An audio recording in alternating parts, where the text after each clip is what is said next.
मैं बात अपनी शुरू करूंगा उस नारे के साथ जो ऑस्ट्रेलिया के सिडनी में आज लाखों लोगों ने एक साथ लगाया है, फ्री पैलेस्टाइन, फलस्तीन को आजाद करो। मैं वहां से अपनी बात शुरू करूंगा, क्योंकि जब भी बात होगी कि मजलूमों के खिलाफ, मजलूम जो दुनिया भर में जुल्म हो रहा है, ऑप्रेस जो लोग हैं, उनके खिलाफ बोलना है, तो हमारे सामने सबसे बड़ी तस्वीर कोई दिखाई देगी तो गजा की वो तस्वीरें दिखाई देंगी जिनको देखकर अगर आपका कलेजा चाक नहीं होता है, अगर आपके सीने में दर्द नहीं उठता है, तो आपको जांच करनी चाहिए कि आप इंसान हैं या हैवान में तब्दील हो गए। दूसरी बात जो यहां बहुत अदब के साथ मैं कहना चाहूंगा, और मैं ये बात बार बार कहता हूं अपने प्रोग्राम्स में भी, गजा का मसला केवल मुसलमानों का मसला नहीं है। Gaza is not a Islamic issue, Gaza is a humanitarian issue, Gaza is a human right issue. अगर गजा के बारे में बात करने के लिए मुसलमान होना जरूरी है तो मैं तो बुत परस्त हूं, और मुझे सब जानते हैं, मेरे नाम में यह है कि मैं बुत परस्त हूं, मैं गजा के लिए क्यों बोलूंगा। लेकिन गजा के लिए यूनाइटेड नेशंस में सबसे ज्यादा बोलने वाली महिला कौन है? फ्रांचेस्का अल्बनीज। वो तो मुसलमान नहीं है। सिडनी की सड़कों पर अगर आज 3 लाख लोग निकले थे तो वो सारे मुसलमान तो नहीं थे। और अगर आज के 70-80 साल पहले महात्मा गांधी ने यह कहा था कि फलस्तीन वैसे ही अरबों का है जैसे इंग्लिस्तान अंग्रेजों का है, तो महात्मा गांधी को मुसलमान होने की जरूरत तो नहीं पड़ी थी। अगर मेरे लीडर जवाहरलाल नेहरू ने यह बात कही थी कि फलस्तीन जो है वो अरबों का है और वहां पर जो कब्जा है ज़ायनिस्टों का वो गलत है, तो यह कहने के लिए उनको मुसलमान तो नहीं होना पड़ा था। जब हिंदुस्तान में आजादी की लड़ाई चल रही थी तो दुनिया में जितने हक पसंद लोग थे सब हिंदुस्तान के साथ खड़े हुए थे। हिंदुस्तान के अंदर तो हिंदू मुसलमान खड़े ही हुए थे, दुनिया भर के हक पसंद लोग, चाहे वो अंग्रेज हो, अमरीकी हो, अरब हो, वो हिंदुस्तान के साथ खड़े हुए थे। तो आज अगर फलस्तीन में यह लड़ाई चल रही है तो दुनिया के हक पसंद लोगों को क्यों नहीं खड़ा होना चाहिए? क्या इससे बुरा कुछ हो सकता है कि पिछले 2 साल से हम देख रहे हैं कि लगातार बच्चों को मारा जा रहा है? क्या सेकेंड वर्ल्ड वॉर के बाद किसी ने यह सुना है कि इस बड़े पैमाने पर बच्चों को मारा जा रहा है? इजराइल के ज़ायनिस्ट मिनिस्टर कहते हैं कि गजा का रहने वाला हर बच्चा टेररिस्ट है। मैं आपको याद दिला दूं कि गजा के एक प्राइम मिनिस्टर ने कहा था कि यहूदियों ने, या ज़ायनिस्ट मैं कहूंगा क्योंकि यहूदियों में भी बहुत सारे ऐसे लोग हैं जो गजा के साथ खड़े होते हैं, मैं बात करूंगा उस पर। उन्होंने कहा था कि ज़ायनिस्टों ने जो टेररिज्म किया था फलस्तीन पर कब्जे के लिए वो तो ठीक था, लेकिन फलस्तीनी अगर हथियार उठा दें तो वो गलत हो जाएगा, वो गलत है।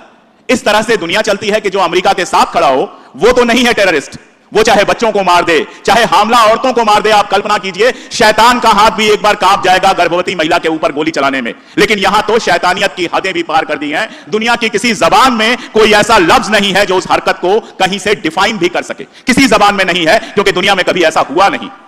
मैं बहुत शर्म के साथ कहता हूं कि हिंदुस्तान की गुलामी हमने पढ़ी है, देखी तो नहीं है, लेकिन हिंदुस्तान में अंग्रेजों ने उतना जुल्म कभी नहीं किया जितना फलस्तीन के अंदर इजराइल जुल्म कर रहा है, अमेरिका जुल्म कर रहा है, फ्रांस जुल्म कर रहा है, ब्रिटेन जुल्म कर रहा है। किसी को भी इससे अलग नहीं किया जा सकता। यह सबकी मिलीजुली साजिश है। इसलिए जब भी ऑपरेशन पे बात होगी आज के दौर में तो गजा की बात होगी, और मैं हिंदुस्तानी हूं तो हिंदुस्तान की भी बात करूंगा। हिंदुस्तान में 2014 के बाद से जिस तरह का दौर शुरू हुआ है, अपने लोगों में ही दुश्मन तलाशो। जो हमारे पड़ोसी हैं, हमसाया हैं, जिनके साथ हमारा बचपन गुजरा है। मेरे गांव में ताजिया आता था, मेरे दरवाजे पर आता था, और मेरे बाबा और दादी निकलते थे और वहां पर जो कुछ होता था वो करते थे। इस तरह के माहौल में हम बड़े हुए, और अचानक हमें बताया गया कि मुसलमान तो दुश्मन है। कब हो गए दुश्मन? कब? अभी तो हम ईद में सिवैयां खा रहे थे, अभी तो हम होली को शाम को गले मिल रहे थे, अभी तो दिवाली को हम हंसी ठट्ठे कर रहे थे। कब दुश्मन हो गए? किसने बना दिया दुश्मन?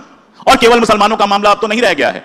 अगर सिख कुछ बोले तो खालिस्तानी, बंगाली बोलता है तो बांग्लादेशी, कल को कन्नड़ बोलने वाले को भी कुछ कह दिया जाएगा, तमिल बोलने वाले को भी कुछ कह दिया जाएगा, और पूरे हिंदुस्तान को इतने टुकड़ों में तकसीम कर दिया जाएगा जितना तो अंग्रेज भी नहीं कर पाए।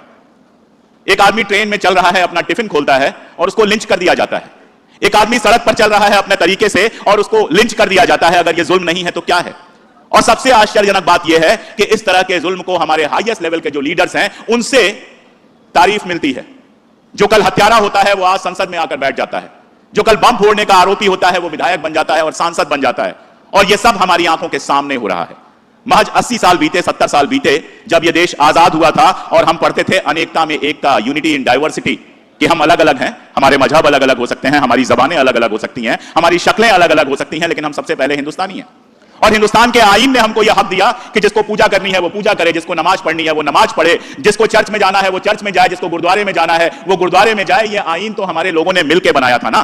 बाबा साहब अंबेडकर से लेकर मौलाना आजाद तक, पंडित नेहरू से लेकर राजेंद्र प्रसाद तक, नाम गिनते जाइए। हर कौम, हर मजहब के लोग बैठे थे और बैठ के उस पंचायत में तय किया गया था कि इस मुल्क के अंदर हिंदू और मुसलमान एक साथ रहेंगे।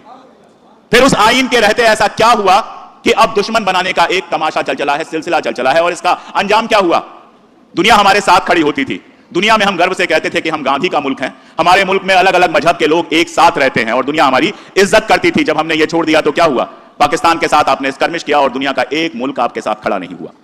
ईरान के प्रतिनिधि बैठे हैं हमारे पास। इतिहास गवाह है कि जब से ह्यूमैनिटी है, मानवता है, भारत और ईरान के बीच में रिश्ता रहा है और दोस्ताना रिश्ता रहा है, हमेशा निभाया गया है। लेकिन आज हिंदू मुसलमान ऐसा किया गया कि ईरान को भी गाली देने वाले हमारे देश में ऐसे पैदा हो गए हैं जो शायद अपने स्टेट से उठकर दूसरे स्टेट में भी नहीं गए होंगे, और वो तय कर रहे हैं कौन हमारा दोस्त होगा, दुश्मन होगा। नतीजा ये कि दोस्तों की संख्या लगातार घटती जा रही है और दुश्मनों की संख्या लगातार बढ़ती जा रही है। इसीलिए हुसैन डे का मेरे लिए बहुत ज्यादा इंपॉर्टेंस है। जब आगा साहब ने कहा कि आपको आना है तो मैंने कहा मैं सिर के बल भाग के आऊंगा, इसलिए क्योंकि इस देश में आज हमारे जैसे लोगों का जो किसी तरह से प्रिविलेज्ड हैं, बहुत जरूरी है बोलना, बहुत जरूरी है ये मैसेज देना कि हम आपके साथ खड़े हैं। इस आंधी में हम नहीं बहे हैं, नहीं बहेंगे, आपके साथ लड़ेंगे और अगर शहीद ही होना पड़ा तो आपके साथ शहीद होंगे। ये कहना बहुत जरूरी है, बार बार कहना बहुत जरूरी है कि मजहब हमारे घर के भीतर का मामला है। आप घर के अंदर पूजा करते हैं, घर के अंदर नमाज पढ़ते हैं, घर के अंदर कुछ नहीं करते हैं, यह आपकी आजादी है, आईन हमको आजादी देता है ये। लेकिन किसी को हक नहीं है कि वो आपके ऊपर इसलिए सवाल उठाए क्योंकि आपका नाम मेरे नाम से अलग है। किसी को यह हक नहीं है। यही वो मुल्क है जहां पंडित नेहरू ने कहा था कि इमाम हुसैन की शहादत हर कौम और हर धर्म के लिए एक उदाहरण है, हक परस्ती की राह पर चलने का एक उदाहरण। यह पंडित नेहरू ने कहा था। गांधी जी के कई सारे वक्तव्य हैं इमाम हुसैन पर। इमाम हसन और इमाम हुसैन का नाम एक साथ लेते हैं गांधी जी, जब भी लेते हैं, और आप आश्चर्य करेंगे कि वो हरिश्चंद्र, प्रहलाद, भगवान राम के साथ इमाम हुसैन और इमाम हसन का नाम लेते हैं। अकबर इलाहाबादी भगवान राम को इमाम हिंद कहते हैं। ये सब इसी मुल्क में हो रहा था, कहीं बाहर से नहीं हो रहा था। एक शायर हुए हैं माथुर लखनवी। माथुर लखनवी साहब 1912 में जन्मे थे, आज भी हमारे सामने लखनऊ के एक शायर हैं और बड़े अच्छे शेर पढ़े आपने। तो माथुर लखनवी साहब का एक कलाम है, वो मैं पढ़ रहा हूं आपके सामने, मैं चाहता हूं उसको आप सुनिए। आंख में उनकी जगह दिल में मकान शब्बीर का, ये जमीन शब्बीर की, ये आसमां शब्बीर का। जब से आने को कहा था करबला से हिंद में, जब से आने को कहा था करबला से हिंद में, हो गया उस रोज से हिंदुस्तान शब्बीर का। ये लिखने वाला कोई मुसलमान नहीं है, ये माथुर लखनवी साहब ने लिखा है।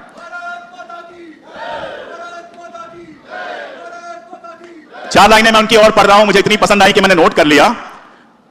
कम जिसकी रियाया हो वह तनवीर नहीं हूं, बिद्दत से जो मिट जाए वो तस्वीर नहीं हूं, गम है मेरी फितरत में तो गम करता हूं माथुर, हिंदू हूं मगर दुश्मन शब्बीर नहीं हूं, हिंदू हूं मगर दुश्मन शब्बीर नहीं हूं। यही कहने के लिए मैं आया था और यही हम लगातार कहते रहेंगे कि दुनिया में जब गजा जैसी कोई चीज होगी हम उसके साथ खड़े होंगे।